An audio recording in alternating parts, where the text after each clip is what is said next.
We did make these predictions before the Atalanta game last night, which is difficult for us to do. Everybody's gone for a Liverpool win. I wonder would anybody change their minds right now? There's a lot of 3-1s. Myself, Will, Kathleen have all gone 3-1. Mick says Liverpool 2-1. Phil says 2-1. Shane says 2-0. Colin says 2-0. And Nathan says 4-1. So if it finishes 1-0, we all get 1 point and nothing happens. So therefore, that's the most likely result now.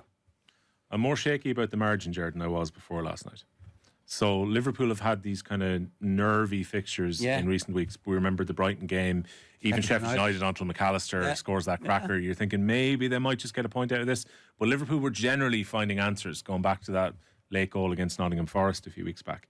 And then the United game last week felt a lot like the FA Cup game. They took over 60 shots in the 2 fixtures against Man United this season, came away with just 2 points. But you thought that Jota coming back in might be just that clinical edge that they need. When even last night you saw Núñez with very poor shot selection at different times as well. It felt like their players are coming back at just the right time, to have Trent, to have Jota, to have Alisson back in goal. And then last night happens, which, whatever about the nerviness, and particularly the nerviness we've seen at Anfield in recent weeks, that is going to ratchet up just that little bit more, the fact that they put in such poor performance. And some of their key players just looked sloppy last night. It was very, very difficult to explain the way they were playing. I appreciate they took a lot of the frontline players out, and it's a drop-off when you're going into players like Tsimikas and so on into the team. But even the established players who not started that much no leadership, though. Like it isn't that much of a drop-off, is it? It certainly felt it last night. It would worry you if 1 or 2 of the key players get injured, or if some of them are actually running to the ground at this stage and say just fatigue is kicked in for their midfield.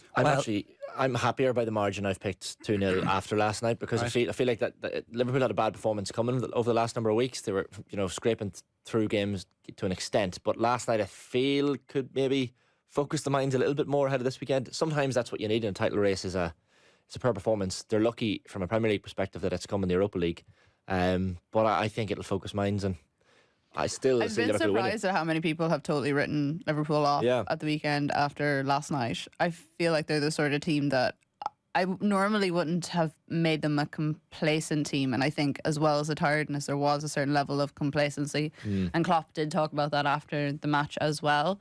But I think that'll be totally gone by the weekend, and they are going to know that they've been a bit of the laughing stock of every Arsenal and City fan over the last few days. Well, the few days in the run up to Sunday's game, and I don't think they'll want to hammer that home. So I think Crystal Palace could be in for a bit of a hammering if they can get themselves up, but I do feel like they have the capacity.